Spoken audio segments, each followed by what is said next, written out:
사무엘하 14장 말씀을 보겠습니다.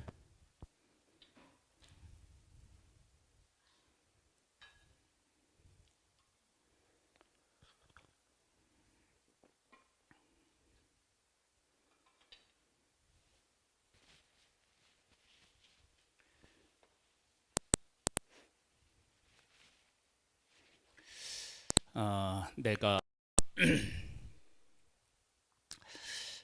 하나님 안에서 하나님과 함께 이렇게 살고 있다. 그랬을 때 나타나는 특징은 뭐냐면,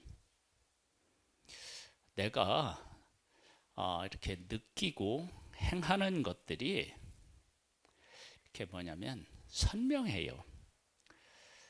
그러니까 내가 무엇인가를 생각하고 행동하는 것이 이게 다른 것에 지배를 받거나 이렇게 하는 것이 아니라 그것이 하나님 안에서 내가 생각하고 행동하는 것이니까 거기에 대한 확신이 있고, 거기에 대한 확신이 있으니까 그것이 사람들에게도 이렇게 영향을 미치게 되어 있어요. 그런데 하나님 안에서 내가 바르게 서 있지 못하고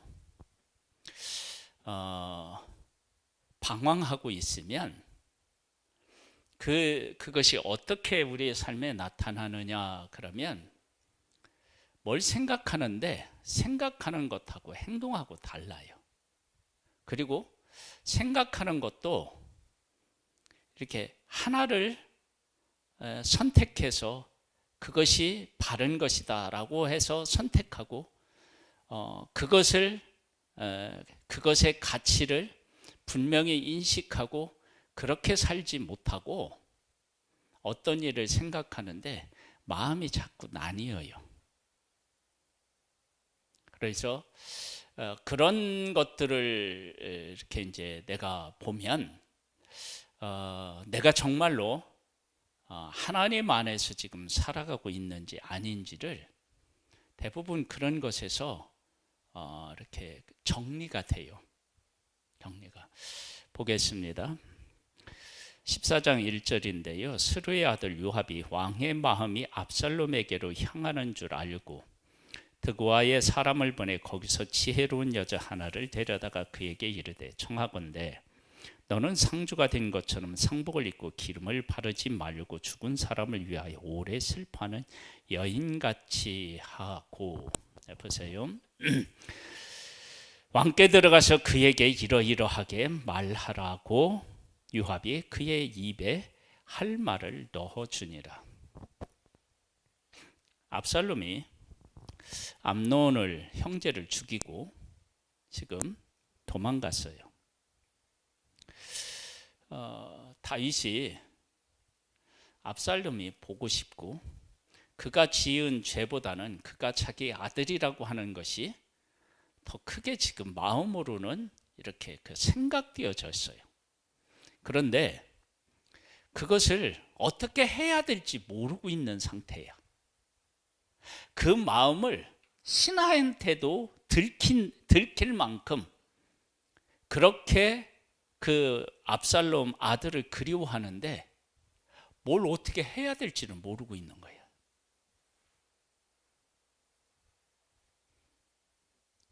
여러분, 이런 상태에 있으면 내가 하나님 안에서 하나님과 바른 관계를 가지고 지금 살고 있지 못하다라고 하는 것을 느껴야 돼요.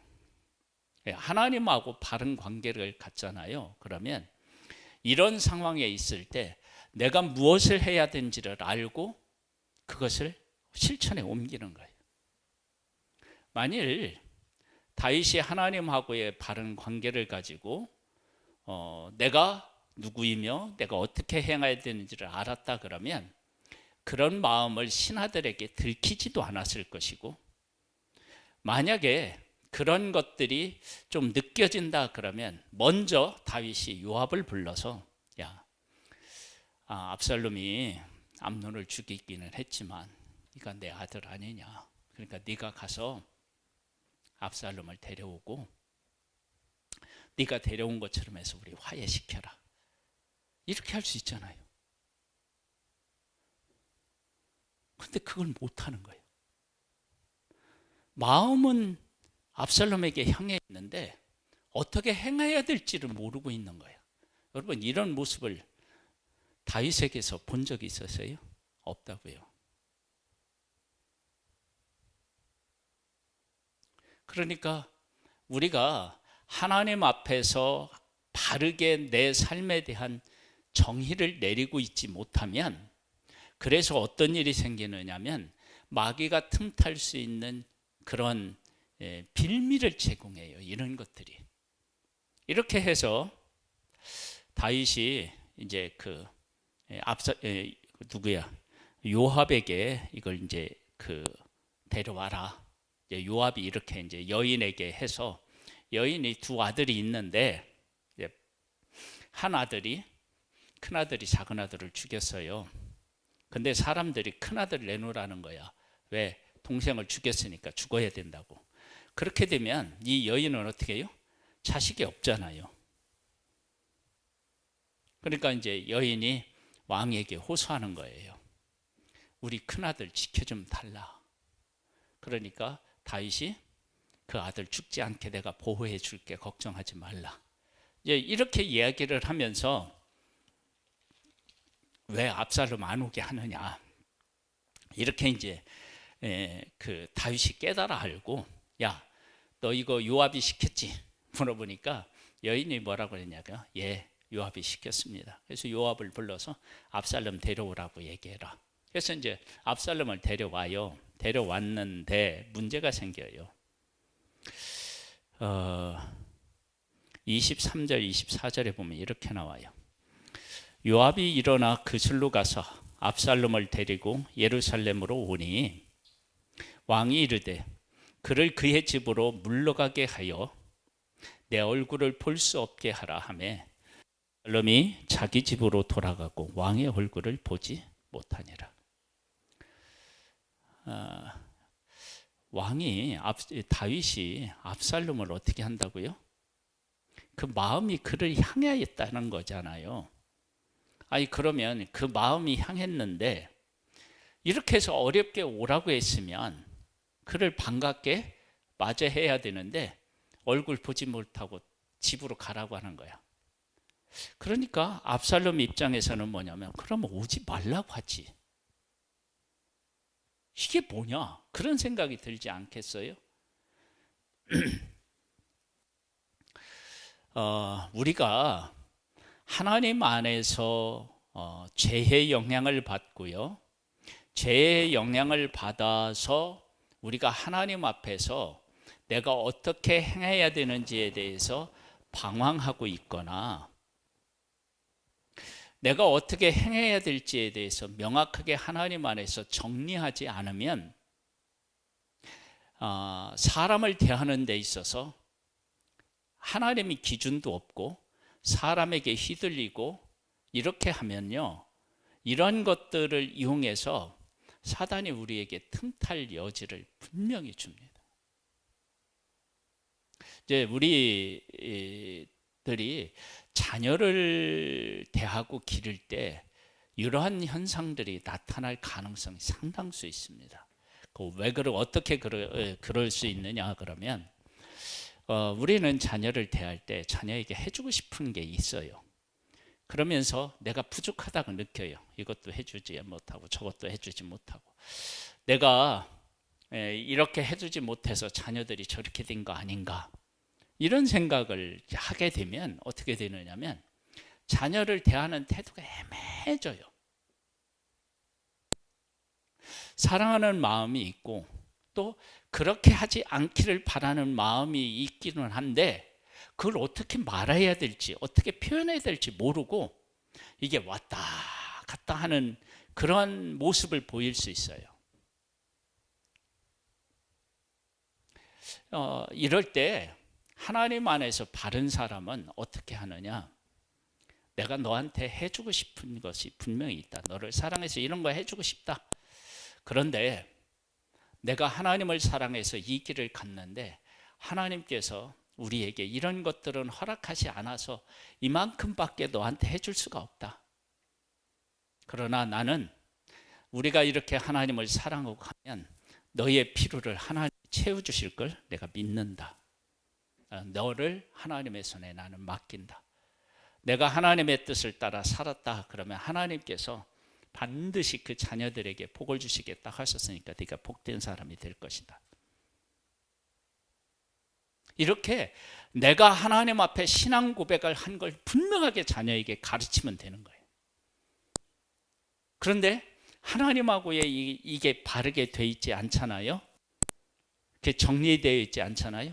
그러니까 하나님 앞에 헌신하면서도 자녀에 대한 미련을 가지고 이게 신앙과 인간적인 마음이 왔다 갔다 하면 자녀에게 미안하기도 하고요. 하나님 앞에 충성하기도 해야 되니까 내가 이게 정리가 안 돼서 왔다 갔다 하면 이 자녀들이 도대체 우리 엄마는 아빠는 이게 하나님 앞에 헌신하겠다는 거야 안 하겠다는 거야 이런 것들을 느끼는 거예요.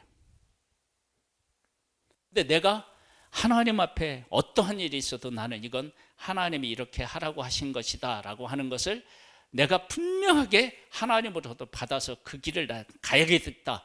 그리고 그렇게 헌신하고 그리고 나머지는 하나님 앞에 맡기는 분명한 신앙 고백을 보잖아요. 그럼 알아요, 자녀도. 그러한 것들에 대해서 분명한 것들 신앙 고백을 우리가 할 수 있어야 돼요. 지금 다윗은 지금까지 오면서 그런 고백을 했어요.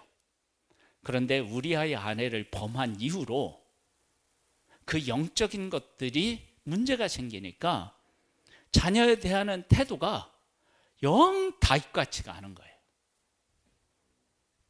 이제 만약에 이런 경우는 다윗이 어떻게 행동할 수 있느냐 그러면 내가 잘못했다. 나단 선지자가 와서 나의 죄를 지적했을 때 내가 하나님 앞에 이것을 잘못했다고 했다. 하나님이 용서해 주셨다. 그리고 솔로몬이라고 아들을 주고 여디디라라고 사랑한다고 그렇게 하나님이 말씀하셨다. 그렇게 하신 하나님의 용서를 믿고 받아들이고 그 다음에 자녀들한테 분명히 얘기해야죠. 하나님께서는 나를 사랑해서 왕으로 세웠지만 내가 잘못한 일에 대해서 하나님이 이렇게 분명하게 지적하시고 죄에 대한 대가로 아들을 가져가셨다. 데려가셨다. 너희들도 왕의 자녀라고 해서 함부로 하나님 앞에 하면 안 된다. 그러면 나처럼 이렇게 어려움을 겪을 수 있다. 할 수 있어요, 없어요? 근데 그걸 못하는 거예요. 그러니까 하나님께서 다윗을 용서하고 받아준 것을 정말로 하나님 앞에서 그것을 인정하고 그리고 이런 잘못한 일에 대해서 자녀들에게 분명히 얘기하고 하나님의 뜻이 이렇는데 내가 잘못했을 때 하나님이 이렇게 하셨다. 너희들도 하나님의 뜻을 거스르면 문제가 생길 수 있다. 그러니까 하나님의 뜻을 잘 받들어 섬겨라. 그렇게 교훈할 수 있잖아요. 그런데 자녀들이 한 일에 대한 이야기를 다시 해요, 못해요? 못해요.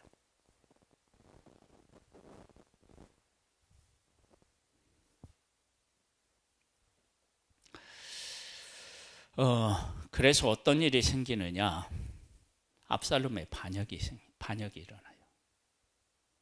즉 반역이 이렇게 일어난다는 것은 이 압살롬이 아버지 다윗에게 상처가 있다는 거예요.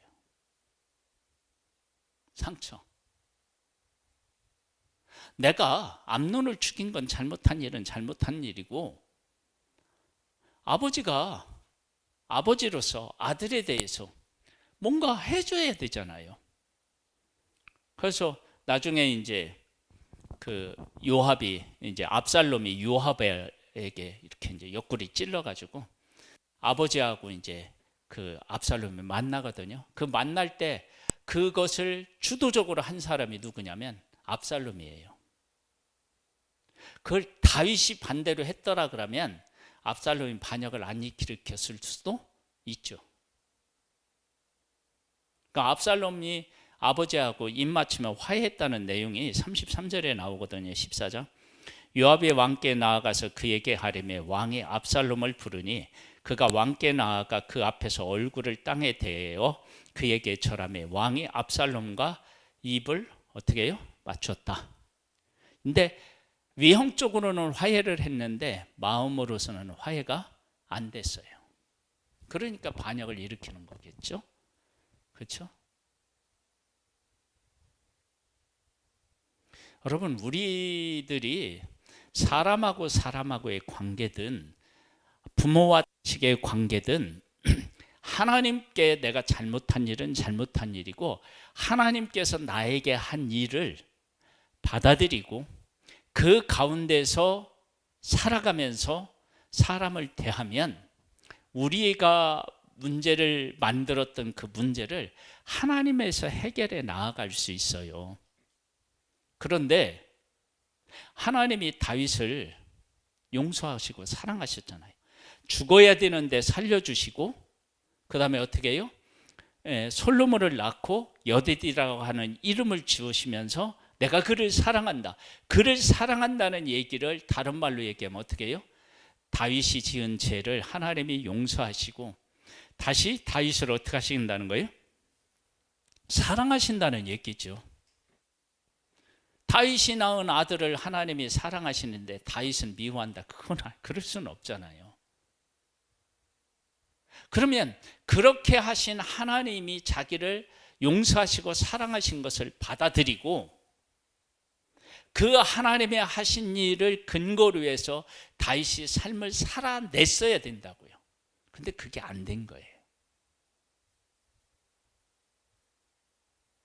그래서 어떻게 되느냐? 아들에게 상처를 주는 거예요. 아픔을 주는 거예요. 그래서 어떤 생각을 하게 되느냐? 내가 왕이 돼야 되겠다. 그런 생각을 하게 되는 거예요. 그래서 이걸 어떻게 되느냐? 계획을 세워요.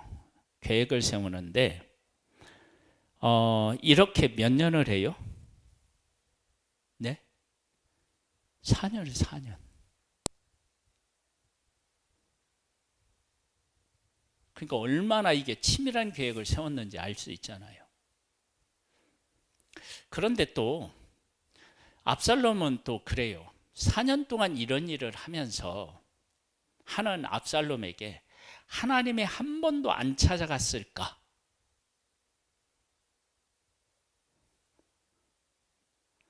제가 봤을 때는 성경에 안 나오지만 4년 동안 하면서 하나님 안에서 내가 하는 일이 이게 문제가 있다라고 하는 것을 이렇게 그런 것들을 생각할 수 있는 기회를 하나님이 주셨으리라고 저는 생각해요. 성경은 안 나오지만. 그런데 압살롬이 어떻게 해요? 그것을 받아들이거나 인정하지 않았다라고 그렇게 저는 느껴져요. 왜냐하면 하나님께서 죄인을 대하실 때요, 죄인에게 대부분 기회를 어떻게 해요? 주셔요. 죄인에게 기회를 주신다라고 하는 사실을 정말 성경에는요, 하여간 곳곳에 다 나와요. 하나님께서 하나님의 백성을 노예로 삼고 괴롭히고 죽이고 했던 애굽 사람들에게 기회를 몇 번을 줬어요? 10번을 주 10번. 여러분, 아니 한 번 말 안 들으면 보내라고 해서 말 안 돼요. 하나님 치시면 그만 아니에요.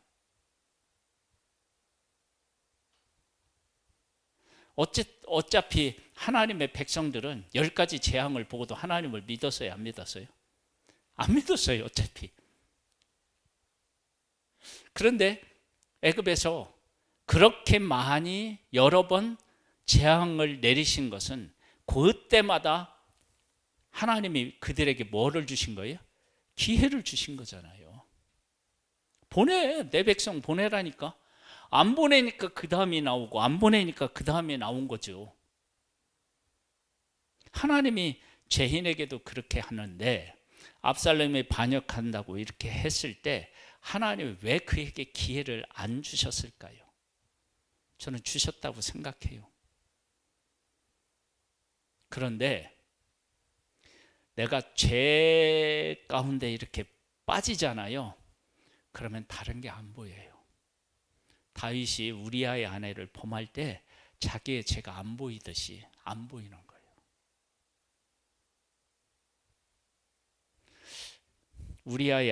우리아가 전쟁에 있다 왔어요. 다윗이 불러왔어요. 자기 집에 안 가요. 너 왜 안 갔니? 그랬더니 하나님의 괴가, 그리고 하나님이 사랑하는 왕의 군대가 야영 중에 있는데 내가 어떻게 집에 가서 아내와 아내를 품고 잘 수 있습니까? 라고 할 때 저렇게 충성스러운 자를 내가 이렇게 했구나. 응? 그게 사실은 기회 아니에요? 그런데 그렇게 할 때 다윗이 느꼈나요? 못 느꼈나요? 못 느꼈어요. 나중에 나단이 부자하고 가난한 사람 양 한 마리 그 이제 이야기를 하고 그 자는 반드시 죽어야 한다 그럴 때 나단이 그 사람이 당신이다 그렇게 얘기를 해요. 그때서야 깨달아 하는 거예요.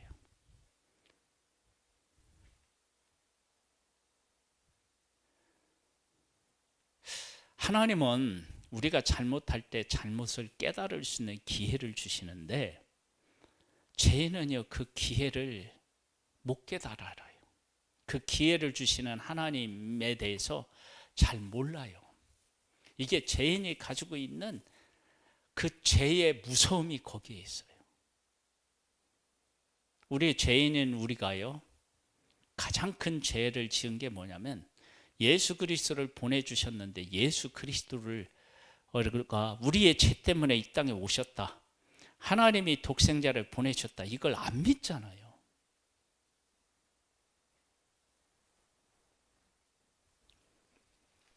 그래서 어떻게 되느냐? 압살롬이 반역을 일으켜요. 반역을 일으키니까 또 이스라엘 가운데 어떤 일이 생기느냐? 사울이 왕이 되었을 때 사울이 잘못하니까 하나님의 백성들로 하여금 선택하게 만들잖아요. 둘로 나누어져서 하나는 사울 편, 하나는 다윗 편. 지금 다윗이 잘못하니까 하나님의 백성들에게 또 이런 선택을 할 수밖에 없는 상황을 만들었어요. 압살롬 편에 설 것인가? 다윗 편에 설 것인가?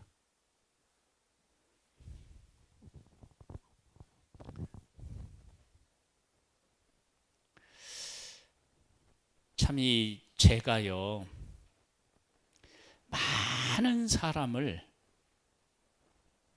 죄에 가담하도록 만드는 그런 일을 하는 거예요. 사실 우리들이 알게 모르게요 이런 일들을 하면서 살아가는 거예요. 그런데 하나님께서 이런 와중에도 은혜를 베풀어 주셔서 우리가 여기까지 온 거예요. 그건 하나님의 은혜지요. 우리가 뭐를 어떻게 잘해서 그런 게 아닌 거죠.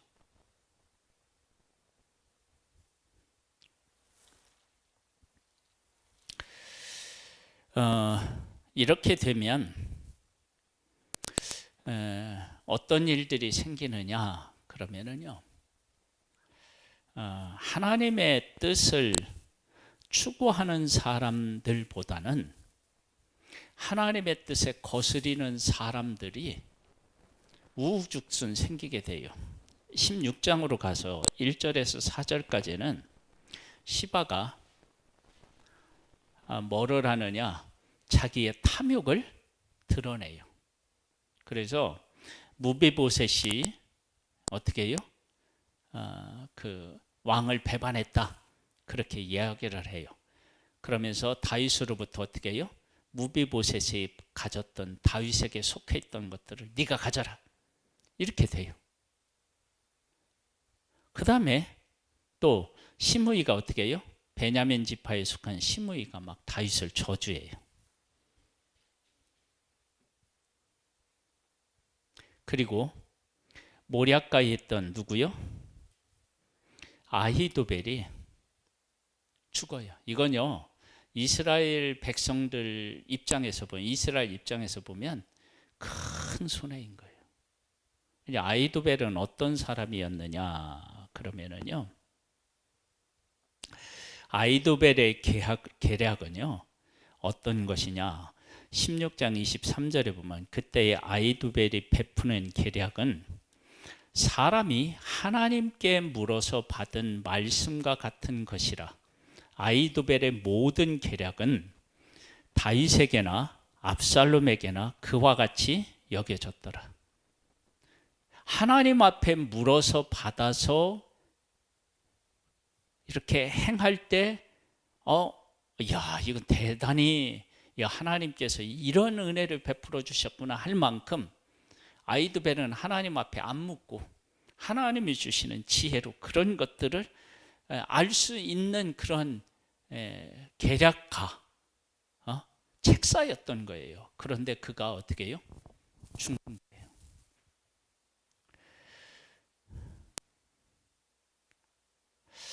거예요. 우리의 삶이요,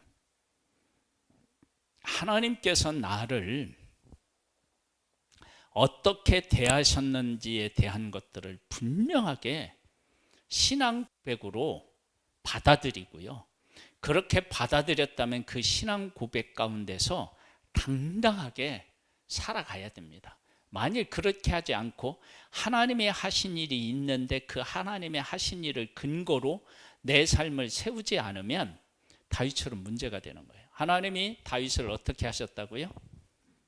죽어야 마땅한데, 간음죄를 졌으니까 죽어야 마땅한데 하나님이 살려주셨어요.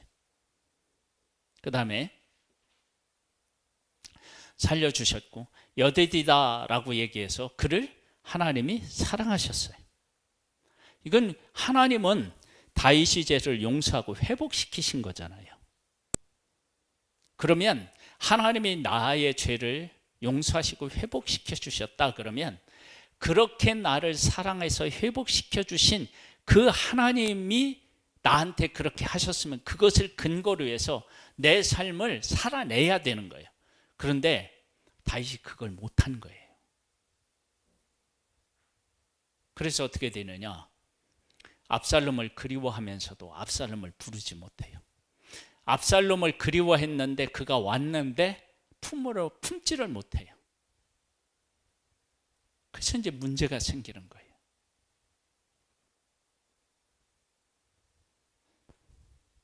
그러면서 다윗이 깨달아 알았나 봐요. 왜 어디서 알 수 있느냐 그러면은요, 16장 9절 말씀에 뭐 이런 말씀이 있어요. 스리야의 아들 아비새가 왕께 여짜오되 이 죽은 개가 어찌 내 주 왕을 저주하리이까? 청하건대 내가 건너가서 그의 머리를 베게 하소서 하니, 왕이 이르되 스리야의 아들 내가 너희와 무슨 상관이 있느냐? 그가 저주하는 것은 여호와께서 그에게 다윗을 저주하라 하심이니 네가 어찌 그리하였느냐 할 자가 누구겠느냐 하고, 또 다윗이 아비새와 모든 신하들에게 이르되 내 몸에서 난 아들도 내 생명을 해하려 하거든 하물며 이 베냐민 사람이랴 여호와께서 그에게 명령하신 것이니 그가 저주하게 버려두라. 혹시 여호와께서 나의 원통함을 감찰하시리니 오늘 그 저주 때문에 여호와께서 선으로 내게 갚아 주시리라 하고. 그렇죠? 여전히 이 시므이가 어떻게 하느냐, 다윗이 그의 추종자들이 길을 갈 때에 시므이는 산피태를 따라가면서 저주하고 그를 향하여 돌을 던지며 먼지를 날리더라.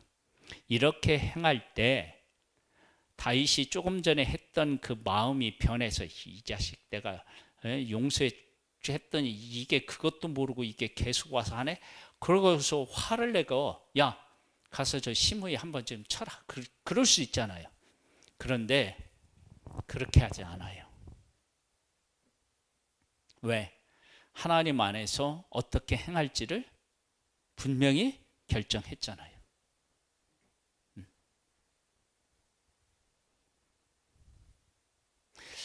하나님께서 나를 어떻게 대하고 계신지를 내가 깨달아 알고 그것을 신앙 고백으로 하고 내 삶을 그 신앙 고백 바탕 위에서 세울 수 있어야 돼요. 다윗은 하나님이 자기에게 용서해 주시고 사랑하신 것을 근거로 해서 삶을 살아내지 못해서 사단이 어떻게 되냐면 그 틈을 비집고 와서 나라적으로 큰 어려움을 겪게 됩니다. 여러분, 우리 하나님께서 나를 어떻게 대하시는지를 잘 깨달아 알아서 그 가운데서 내 삶을 세우고 살아감으로 회복해 하시는 그 하나님, 나를 사랑하시는 그 하나님을 삶에서 누릴 수 있게 되기를 주님의 이름으로 축복합니다. 우리 함께 기도하는 시간을 갖겠습니다. 하나님 아버지 감사합니다. 우리를 사랑해 주셔서 감사합니다.